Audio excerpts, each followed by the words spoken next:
Welcome to Accountable Love, home of the LoveSnobs, where love is a group journey. My name's Aziz. I'm Jerry. And today we're just gonna recap the shows that we had since it's, we're winding down in the new year, new season. So yeah, we're wrapping up season 2, and we're celebrating an anniversary. So we're making 2 years podcasting in January. So we thought that maybe we'll go through some of our old shows and talk about our most liked shows, some of our difficult shows, and our entertaining really shows, definitely. And yeah. Home of the LoveSnobs, LoveSnobs, LoveSnobs.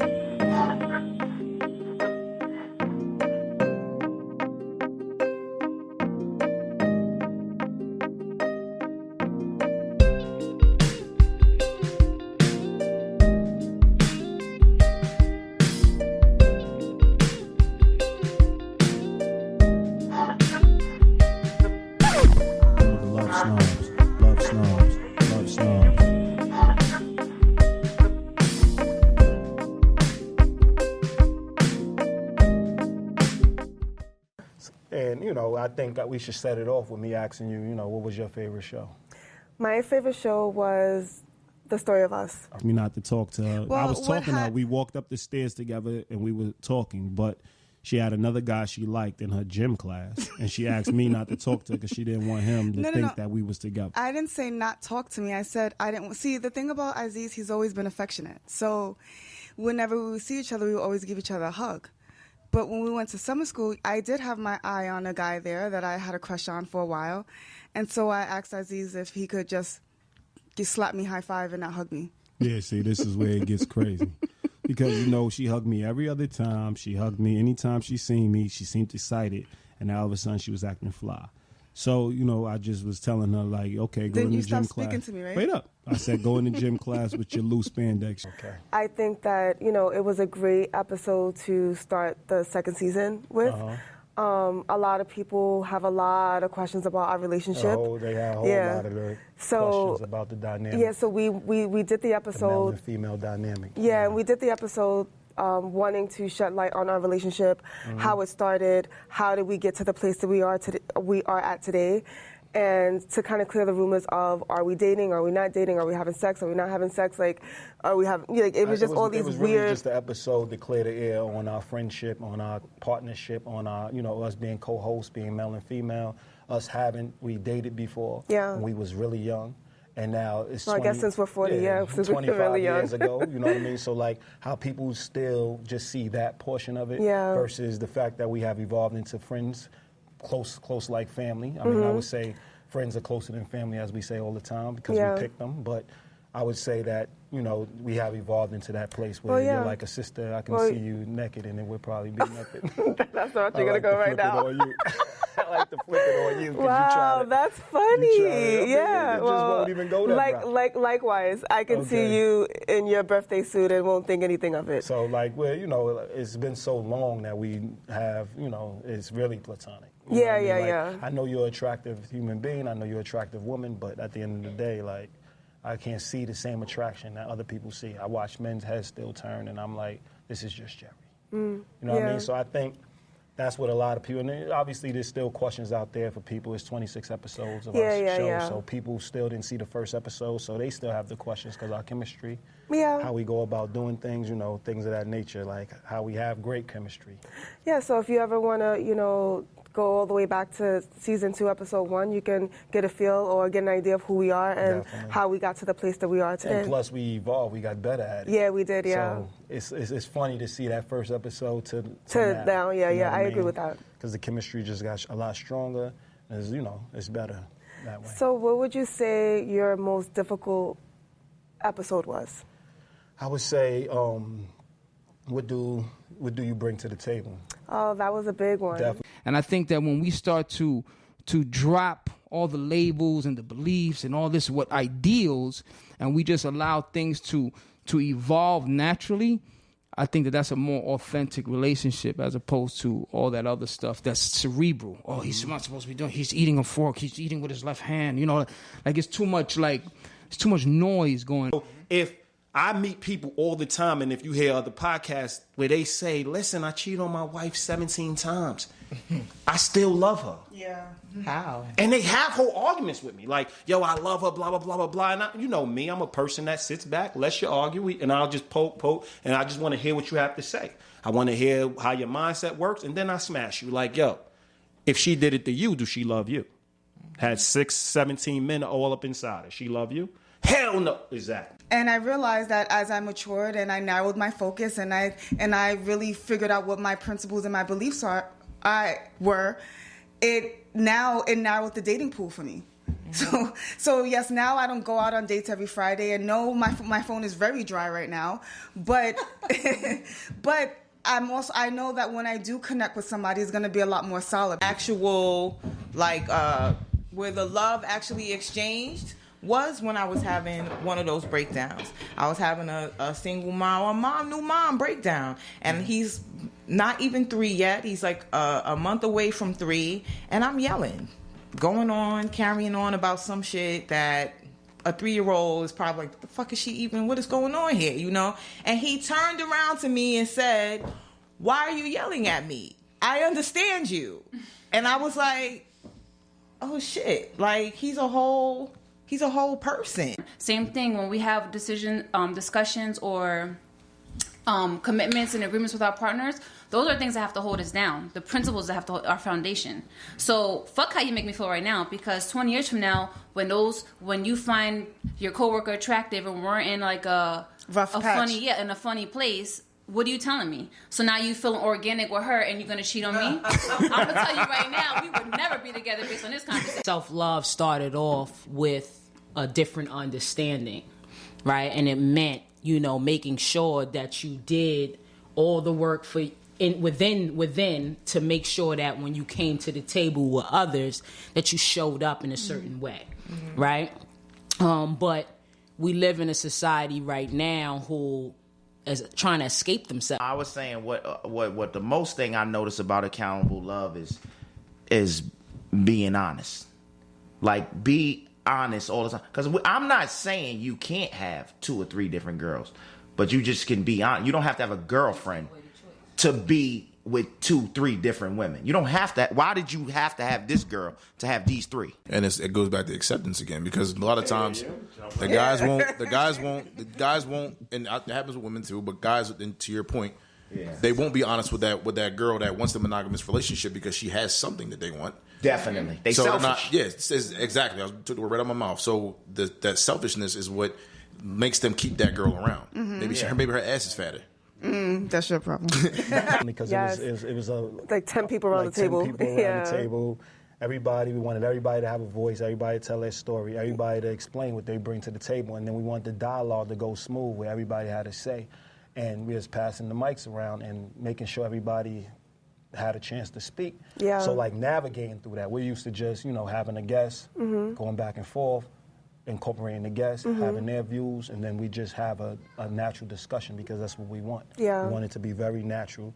And in that scenario, we had to really wait, listen to different people, listen to different ideas, listen to, what people thought they brought to the table, what it meant to them, things of that nature, and then start the discussion. Yeah. But I think it was very simple because we had a lot of people who had opinions. Well, yeah, and I think that there was a lot of people that were like-minded, and we connected on a lot, and it did start a very, I don't want to be dramatic, but it started a healthy conversation. Definitely. And I think that was, it wasn't my favorite. It wasn't the most challenging for me. Yeah, what was yours? I think that the most challenging episode was insecurities is a silent relationship killer. Okay. You had some insecurity. I know I had insecurities growing up. Like, one of my greatest insecurities growing up was the fact that I stuttered and wasn't able to express myself like I wanted to. Mm-hmm. So, I was a little bit more violent due to that, but it caused me havoc. It gave me a phobia. I couldn't read out loud because I couldn't enunciate words. To this day, it's still the same problem. I can't even remember sometimes, and I'm stuttering, and people be like, yo, this dude can't even read. But, if I had to read silently, obviously I can read and get things done. But when it comes to reading out loud, I did have a phobia, and then it hindered me from public speaking, things of that nature. And you know, and then it, you know, hurt my grandma, things of that nature. So if y'all see a bunch of typos on any of our work, it's me.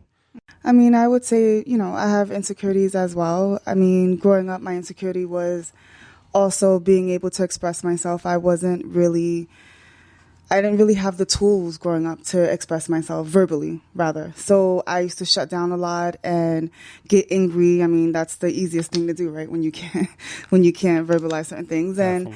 And people didn't really want to deal with me because I had a temper. So I had to learn how to use my words and be effective with my words. And then in order to express how I felt about certain things so that I could get my message across, because a lot of times I was so high strung that once I started talking, everyone kind of dismissed me and didn't really want to deal with me. So Definitely. I had to learn how to deal with that growing up, and as well as kind of, you know, a lot of people really deal with is not what you say, is how you say it. So I got shut down by all those people. And, you know, as I got older, I learned how to obviously use my words. Because we started that conversation going over our insecurities. And yes, you've known me for many years, and you've seen the good, the bad, and the ugly, and the indifferent. Definitely. But it's one thing to put it on camera and have that conversation for everyone to see. On You the know what I mean? podcast, definitely. And yes, I can be vulnerable, and yes, I'm all about, you know, digging deeper and all of that stuff. But it's a totally different situation when you got that camera, in front of you, and it's vulnerability to like the 10th power. It could be intimidating. And So- it's funny, it's just the camera. And Yeah. so you get to edit, you get to do all these different things. It's not live. You know what I mean? No. So you get to basically tell a story the way you want to tell a story, but we're so raw. Yeah. We don't have to do many edits because we want to tell a story how it's coming out. Well, yeah, and so I I- think that's a big thing. Agreed, and I think that I owe it to the viewers to be myself. So if we were going to do an episode on insecurities, then I had to put it all out there. Definitely. You know what I mean? Like I And couldn't that's just. why it wasn't really I challenging couldn't just for me, 'cause hold I like off. to show by example. I do too, but it just that I was sweated one of a the little bit. You know what I mean? You were sweating Yeah. a little bit on there because it is digging deep and really. I mean, you've been empowered so long, or you've been you've been strong or confident so long that you got to really search for where you're insecure. Yeah. But once you really look at it, where a lot of your insecurities stem from, then you go deep. You get a little sweaty, it gets a little it gets a little nerve-wracking, weird, but then yeah. it gets very comfortable as you start talking about it. And that's what we want people to see. Like the more you talk about your insecurities with the people you care about, or even strangers, the more you allow people in, the more it becomes more comfortable to be truly who you are. Yeah. So I think that was if I had to go with, that was one of the more important discussions we had really? to have. That was Definitely. going to be my next question for Definitely, you. that was one of the more important. But if I had to say a very important one was the discussion regarding codependency.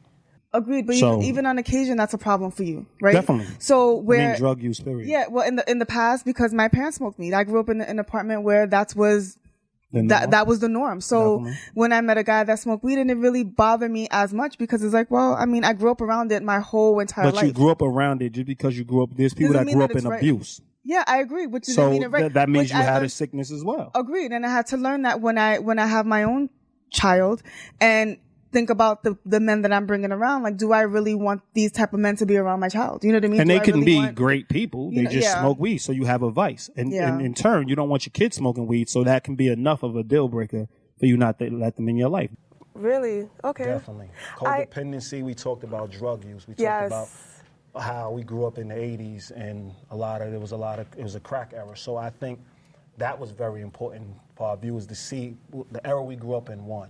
Two, how a lot of people justify codependency and how we built love through a system of codependency because a lot of our parents grew up in that era. And it was just very weren't in the unhealthy, best- yeah. it wasn't in their best, when it wasn't at their best. Yeah. It wasn't in the best state of mind. And then they're raising kids, and then this love and this transfer of what love is, and you're taking care of your parent. You know, I had a lot of friends that were taking care of their parents. I know, which is so sad, yeah. They believe that's what love is, so they go into partners Where they're taking it's a codependency. Yes. And it kept on, It's a it keeps cycle, on it's a going. vicious cycle. Definitely, so. Honest, I thought that discussion was really important until we did Are You Ready for a Commitment? You know, your foundation and things you want And yeah, like if you want to climb the corporate ladder, understand that that's taking away time from your family. definitely. If you want to be a stay-at-home, Well, it depends on a corporation. If Well, a it depends on corporation the is a corporation. family corporation, Yeah, then there's things in place that allow you to spend time with your family. But in for the most a lot part, of cases, yeah, for the most it's part. you putting in lot of ridiculous hours. amount of hours, Definitely. and you're spending a lot of time away from home. So if that's what you want, then then that's something that you should you got to discuss think with about your partner. definitely. You got to think about If you're are dating you- a doctor, you know what I mean. Like you have to understand that he or she may be on call, and that they may not be accessible all the time.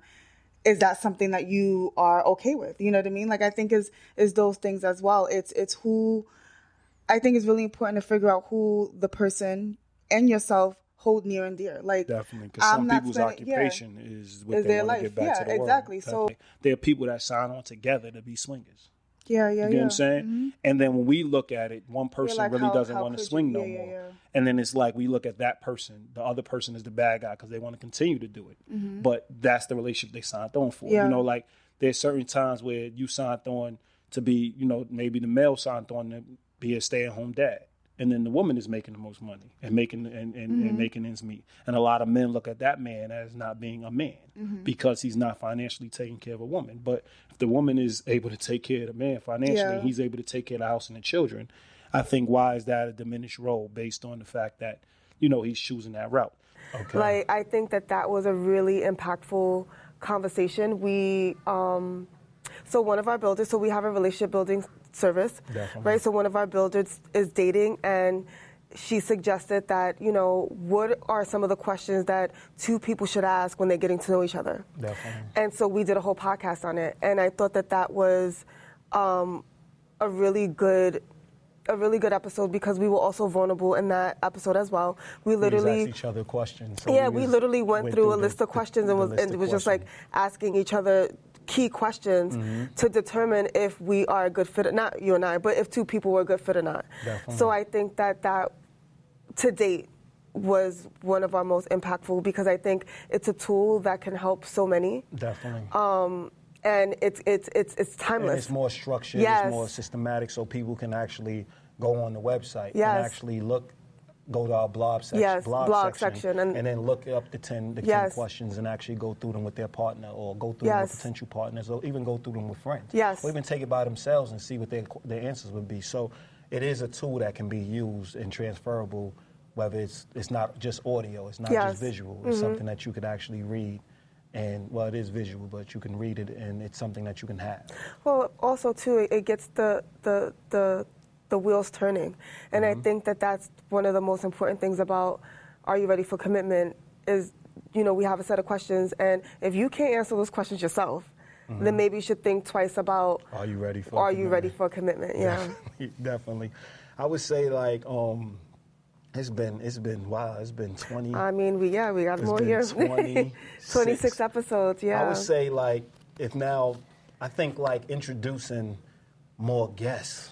Because the first season we had 2 guests, I think. Yeah, we had 2. We had Mahogany and we had Melissa. Yes. So I think we had those 2 guests, and it was the people we were around all the time at that particular time. So it was nice to just have them on camera and really see their growth in that experience. But to now have a variety of people, you know what I mean? Yeah. There are people we were close to, there are people we know, but there weren't people that hang around us on a regular basis. There are people that hang around people we hang around. You know what I mean? And we like to start with those type of Yeah, people. So yeah. I guess the whole season was about really introducing the type of people we are around, because we always talk about being love snobs. Oh, our extended village. Definitely. Yeah. So we had from Troy. We have that common goal and just be reminded of it every day.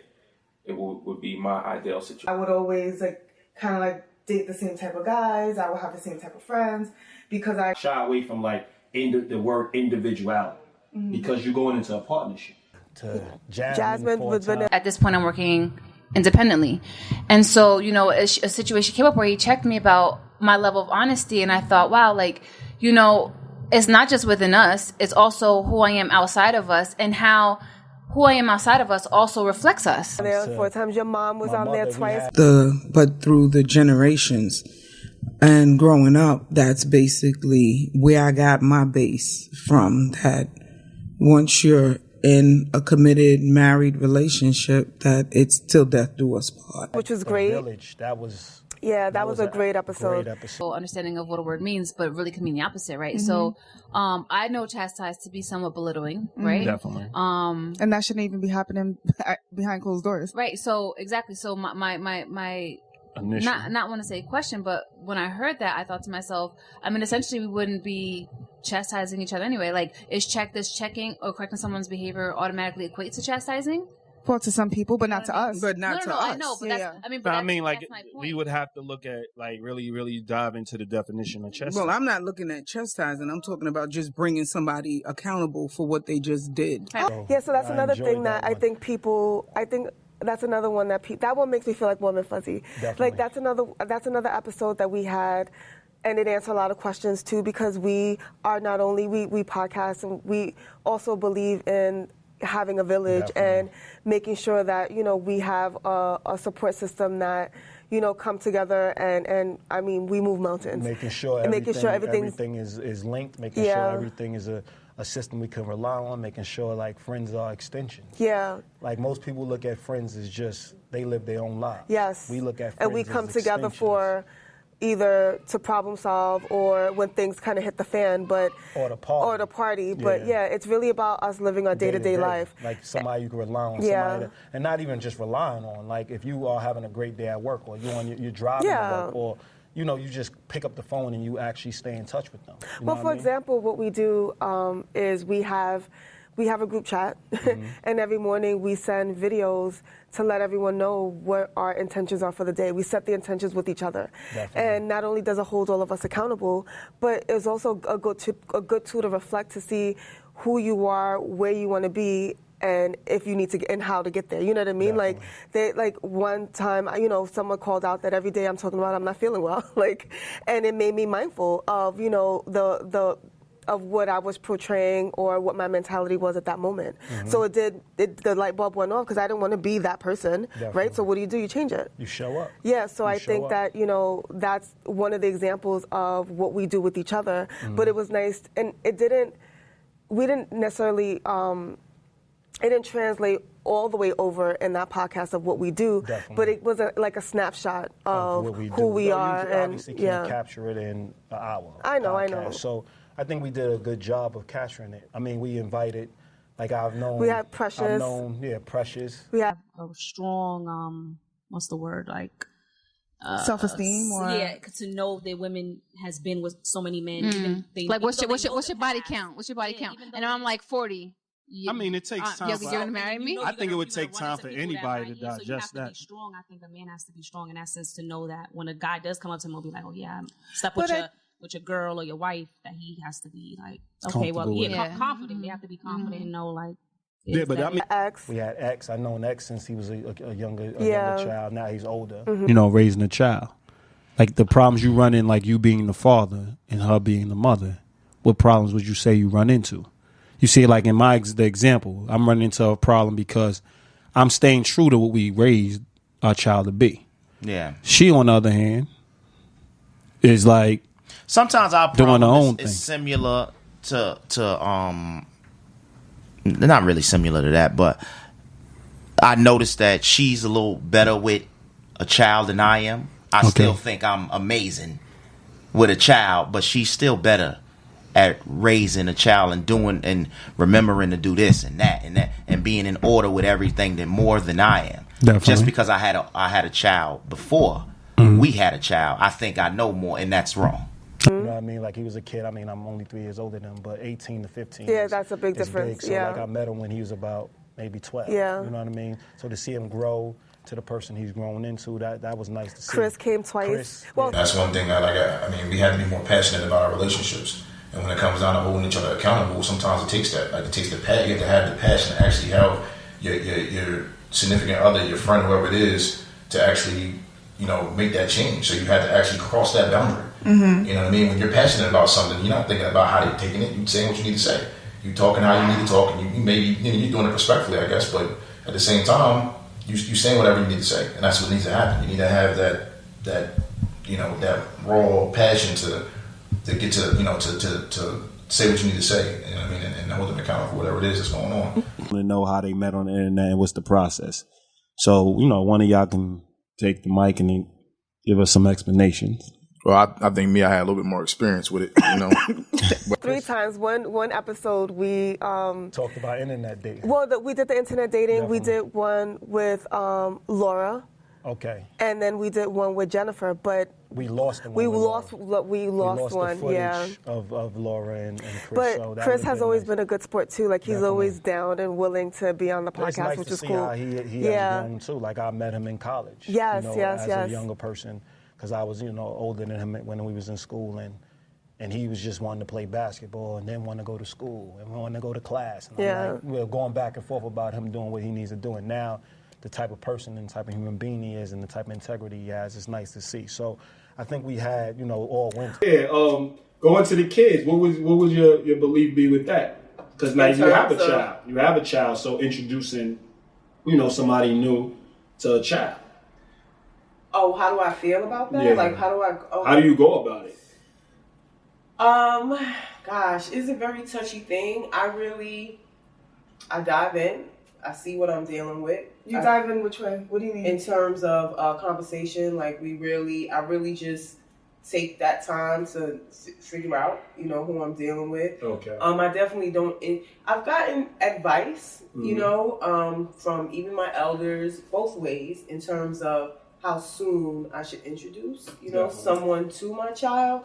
But I go off my gut, for that. I've never introduced him to someone. Or went to, she's very vocal and very open. We had Mahogany who people don't want to put in the work. I just feel like so many people just have this, they got blinders on. Nobody's dealing with reality. Everybody's dealing with fantasy. So there is no balance because everybody thinks everything is just supposed to be peaches and cream. Yeah. At when? Like, we live on Earth, right, where there's seasons. It rains, it snows, and then you get sunlight, right? That's the same in your life. You're going to have days where it's just like it feels sunny. And then you're going to have the rain days. But you always, when you live in New York. We live in New York. We know their seasons. Yes. The people who complain about snow and rain drive me insane. Yes. Who's always. She's a camera ready. She's like, so what's going on? Yeah, she's a staple. And she, she shows up and she makes sure she even works behind the scenes. Well, that's what I was going to say too. Like, she's super supportive. Definitely. She's really savvy in the production room and she's always camera ready. She's always willing to get behind the camera. And she also encouraged us to even be on camera. To take this to the next level. So, because we was really hiding behind it. Like, I sure was. We were like back to back in the room. Yeah, like we were just podcasters. We wanted to just be audio. Yeah, we actually gave them a visual. And, that's thanks to Mahogany for having that vision. And Aziza and Jennifer, Laura. Let's talk about this off camera. Yeah, let me drive. Go ahead. The love part. I think accountability was a little easier. For love? The love part growing up in my family it's always been difficult. There wasn't too much love going on there. It was more of like, do what I say or punch you in your face. Oh, whoa. So it wasn't really like... That's yeah, far. It wasn't really like, we love and you get hugs and kisses and everything is great. It was very difficult. Laura was a good one. Oh, Laura really unpacked some stuff. And what was cool about Laura was she was willing to talk about any and everything. And I'm not saying that all of our guests are willing to talk about everything, but she also went back, she shared some childhood stories and connections she had. Connections she has with her mother. So that was nice. That was nice to see, to the point where it trickled on Facebook when the episode came out. So, but what else was cool too? Like, we took our equipment to Delaware, and we did it. We had our podcast with Troy, which was cool. We set up shop there, and we made sure that we brought the discussion to him. So we're not afraid. Yeah, we're not afraid. Yeah, we want to have the discussion. One thing I see all the time. People believe when we get on the show, we all have, because we around each other and because we move in the same circles, that we all have the same views. Oh, yeah. And we got on the camera, and there was times where the views didn't connect. Well, we didn't align. The internet dating, I mean, it was... Me and you we didn't align about internet dating. Head down into, things you can read through body language is not as likely as somebody being on the actual computer. But hold on. Take a risk either But way. it's not the computer. it's you transfer to the phone. So Right. And then the we transfer to texting, FaceTime. So the initial connection is typing, right? Definitely. But then you then once you exchange numbers, the next thing is a phone call or FaceTime. Right. Because I believe it should be more personal. Agreed, and Aziz used some trigger words and I didn't quite agree with. And what did you call it? Lazy? Yeah. Lazy. Lazy is a trigger word for me. Anyway, he said lazy, and the conversation kind of went. It just showed that it was lazy because all three people said. But when you look up the definition of lazy, typically, I mean, you were spot on. Definitely. But when you hear the word lazy, nobody wants to be called lazy. Definitely. And being immature, not really hearing what was being not said. Defining the terms, and obviously we talk about it all the time, factoring who's saying it. Yes. So track record plays a part. Like, but I'm yeah, not you just don't really there to degrade you. I'm going to say what it is, and I'm going to really let it sting and have you think about what you're saying. But what the reality is, like, you really be more mindful. Yeah, but the reality is, you want the convenience of it, Definitely. which can stem from laziness. You want the convenience of meeting people without having to put in all of the work, But we did which was your agree point. that it's a good tool. Yeah. But it's being used, obviously it's being used poorly because a lot of the reasons why on that episode, why everybody was on the app is because they was lazy. Yeah, pretty much. So that's what we wanted convenience. You know what I mean? But there's all kinds of other people using it because of the hustle and bustle of their lives. Yeah, their of lives course. are very busy. Yeah. They really can't get away, so they still, It's like shopping online. Definitely, they still 1 to 2 hours, and it is convenient, but convenient don't always have to be a bad. Agreed, and that was the conclusion. Definitely. What would you say was one of the episodes where you felt like you and I didn't connect the most? I would have to think about that one. I have an answer. Go ahead, get your answer. I think we kind of stumbled on the birth of the LoveSnobs. I mean, it has you are a person big on principles. You've always been. You know what I mean? You've always been big on principles from since I've known you, and when we actually used to talk about your childhood and your upbringing. You always was the one that you will always, keep everybody accountable in your house. So nobody can do something outside of what was agreed upon without you saying something. Yes, but I also think that it didn't always transfer over. So I think that, you see something, you say something, you address it and you move on, right? Definitely. And I used to have the tendency of addressing things that would affect me personally. Okay. I think that our chemistry was quite a little off. It was weird. It was weird, and I don't know, we probably just finished arguing. I'm thinking of the one that there was one that we just argued before we got on camera. But we did amazing though. That was the one with the yellow sweater. I remember that day. Like we did 2 back to back, and we argued just before it. Okay. And I remember you giving me the look like, is she going to get it together and recover from this? Definitely. Or is she going to be nasty and just kind of not be herself on the podcast? And we banged it out. We did push through. We did a good. So those two, the birth we did well. Accountable Love. Yeah. It was one of the ones I can remember that stood out somewhat. Mm-hmm. I was trying to look for, maybe some other one, because I know there was other ones that the chemistry seemed a little dry. Yeah. You know what I mean? But we still pushed through it. We did what we do. And it wasn't one of our best episodes. Yeah, you know what I mean? Like, I do still think there was a lot of great information in those episodes, but it was one of the episodes that didn't really shine through. So I do think that those were the big episodes. But, I mean, we have 2 guests here. We sure do. We have 2 guests here, so when we come back, we'll be introducing the 2 guests we have. Absolutely. They came back, they were guests, and they came back to, come to the recap to do our show. anniversary special. Definitely, so that's great. Yeah.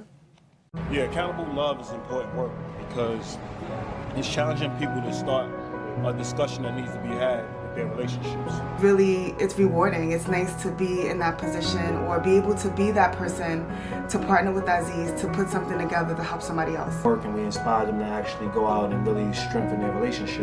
It's really important that people start to really think about why they have relationships with the people they have relationships with. So accountable love is about providing that equal and healthy environment from the start of your relationships and making sure your friendships, your romantic relationships all take shape in the right direction.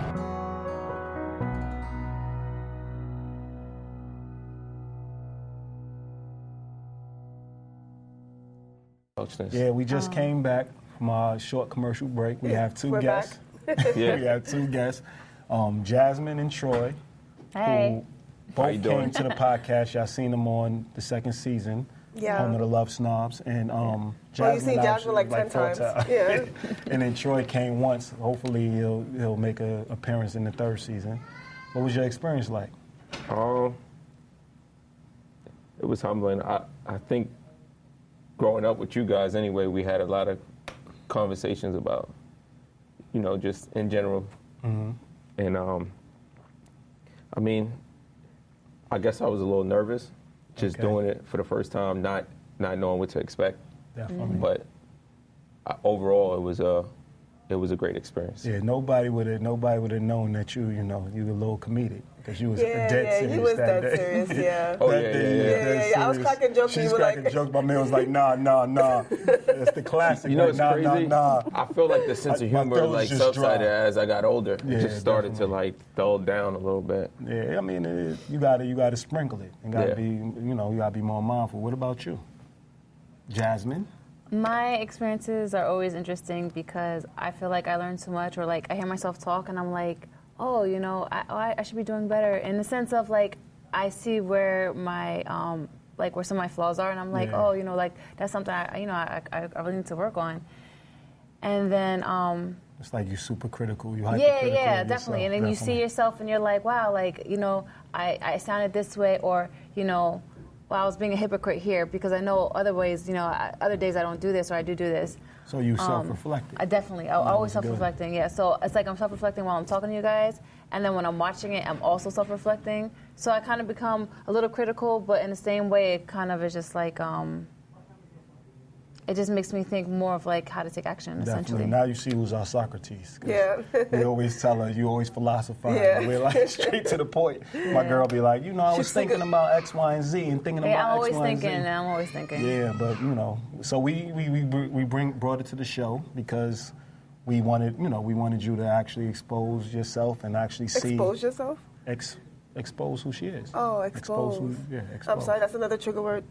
Yeah. When you think of Was you in expose, your past I'm like, I life? don't know, Was you in your no. past I mean, I got it, and I was I'm not like, taking my clothes off You think anymore. I just went to a negative place? I'm like, exposed? Like, what just happened? We wanted her, But yeah, we sorry, wanted go her to ahead. be more exposed. We wanted her to, actually show her, because you're a great human being. We wanted to show your qualities, and the reason we wanted, to invite Troy to this show, obviously, is because we wanted people to see the things, his strengths, his weaknesses, the things that, he could be vulnerable. He's a business guy, as we know. So I think that was the theme of our show. Like, he's really trying to start businesses, and he wants people. And those relationships Definitely. and how to navigate through those waters. And I think, I've known Troy. If we've been friends for 25 years, and you're significantly, you're 7 years younger than Since what? Aziz. 8 years old? Yeah, so I've known you. Yeah, you were younger than Camille when I met that's you. crazy. I was 8 years So old. yeah, it's always interesting to see Troy, the grown man, on the show. So the conversation was a lot different. Yes, we had mature conversations along the way, but we started the conversation with accountability, and we set the tone of what we were going to talk about, and it was nice to see you in that place because again, I met you with that freaking army fatigue vest and those damn those rollerblades. So that was your jam. So And now you have Blossom. yeah, you have you own you're a homeowner. You had a business at the time, and you're still looking to venture out and do other things. And I think that it was really nice to see that. I think the biggest And to thing be a is part of that. you're able to articulate your points a lot better. Yes. You know what I mean? Before you was all over the place looking for certain ways to get your point across, and you was fighting.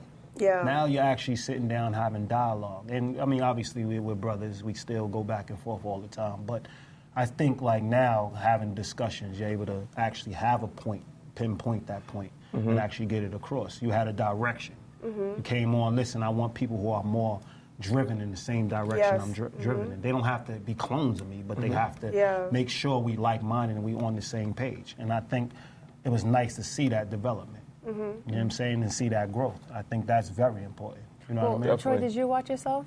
Yeah.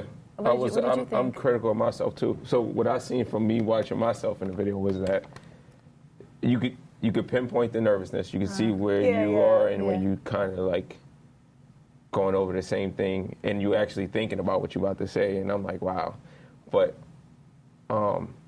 it's funny because I was going to ask you, are you critical of yourself while you're doing it right now? Are you thinking of the images? And while you were saying that, while you was pointing that out, I was looking at you and seeing if you were even thinking about how you look or how you're coming across or how you know, the words. Yeah, of course.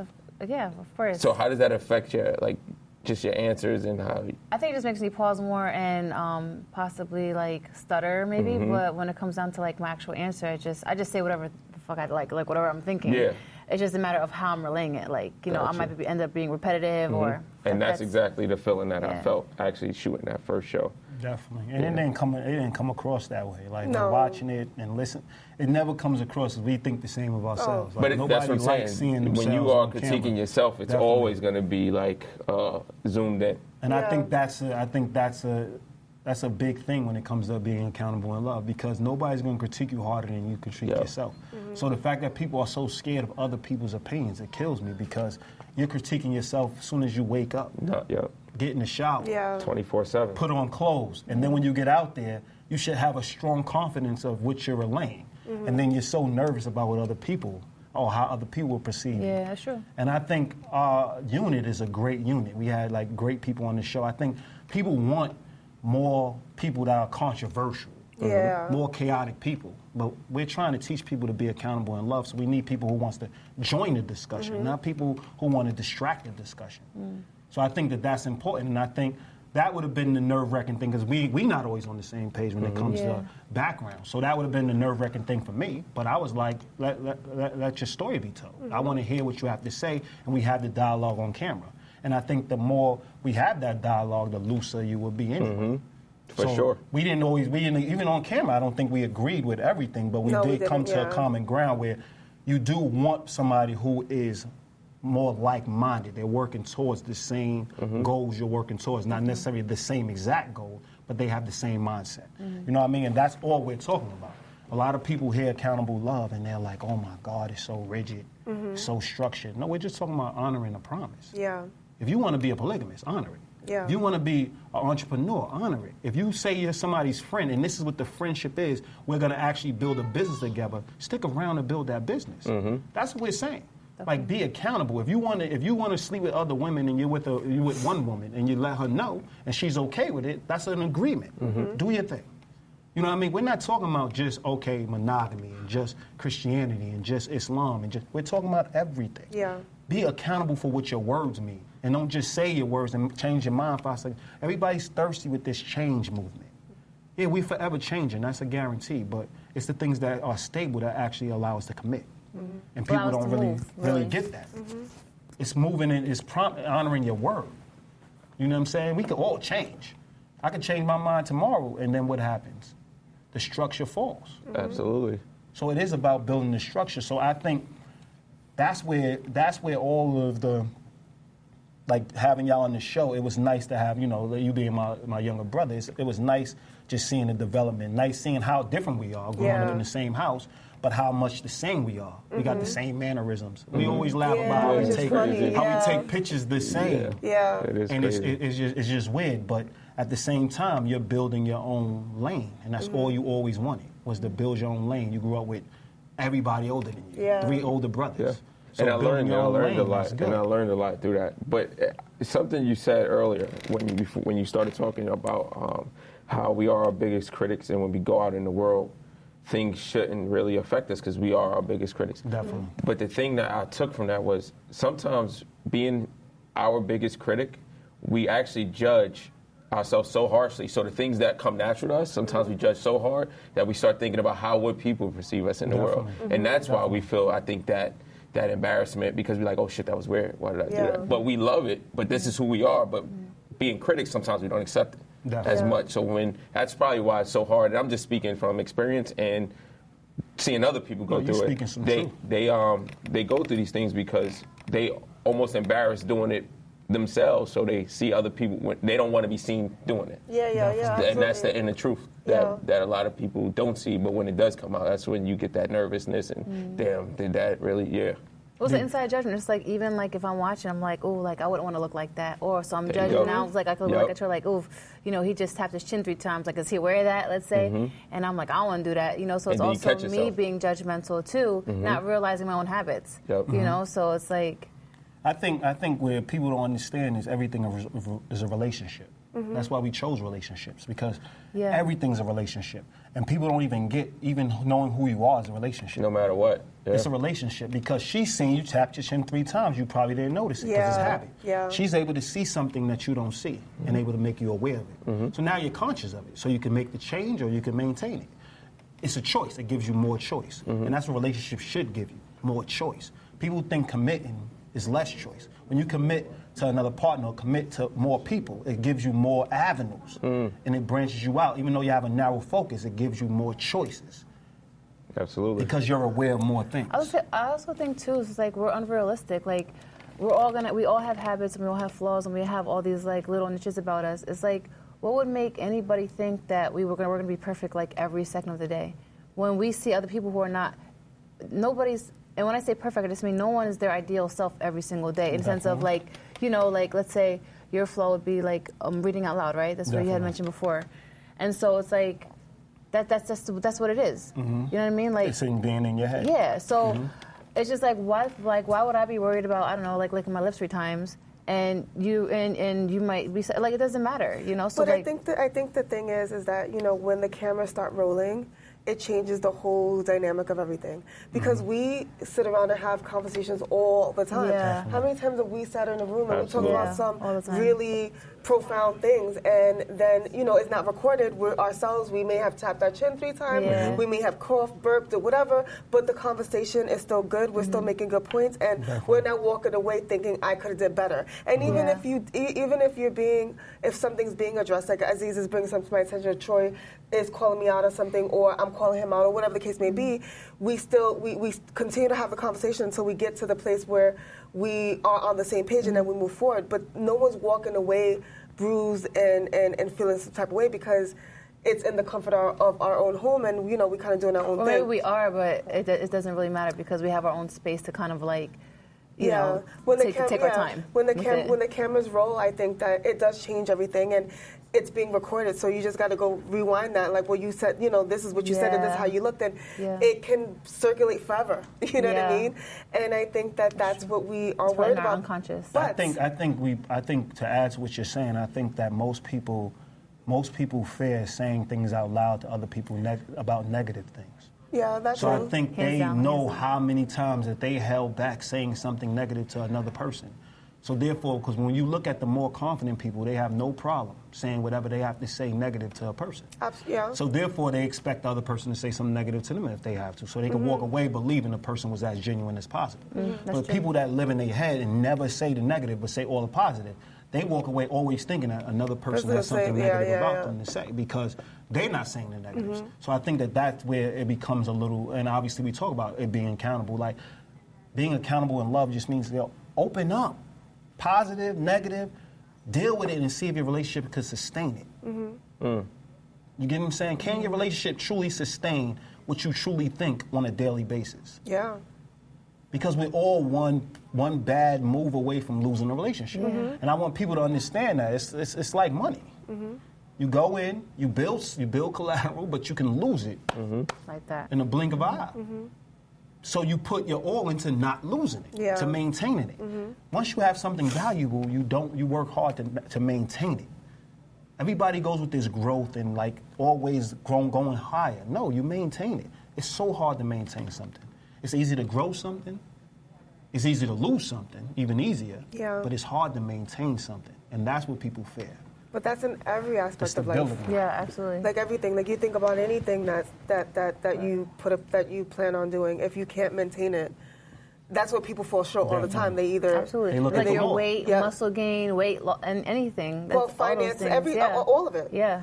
But once it's if you can't, and that's why they say that you should really only work toward things that you can actually maintain. If you can't maintain it, then maybe you can't. You really shouldn't be doing it. And I think that people overshoot. And I mean, I've done it before. Well, you're the where- majority. You are the majority. A lot of people Yeah, like like that. they take on way more than they should, and they think that because they all they can see, at the time you think is the end goal, all you want is that end goal, and you overshoot, and you realize like, damn, I'm running at an 8-minute mile that I really can't maintain right now. Definitely. I think most people try to just do it alone. Yeah. And I think that's our biggest message. Don't do it alone. Get a team. No successful person will ever tell you that either. Definitely. That they've done it alone. Only the yeah. people who fail will tell you Definitely. they've done it alone. What did y'all get from, like, let's say, being introduced to Accountable Love? Yeah. Like the idea of Accountable Love. Honestly, just it really makes you think. It makes you reflect on all your relationships and really kind of analyze how genuine and how true these relationships are. It's like I literally looked at every single relationship that I had with my family members, and it's just like saying I love you. Like even saying I love you changed for me because it's like do I really love you? Like I have no fucking clue who you are. Like you're my cousin, let's say, but I know your first and last name. I know your parents. I know what happened maybe a third birthday. That's all I know. So do I really love you? You guys don't really have a solid relationship. So it's like, I was like, what in exchange, like what can I say about you that I know about you that makes me love you? Like I can't say.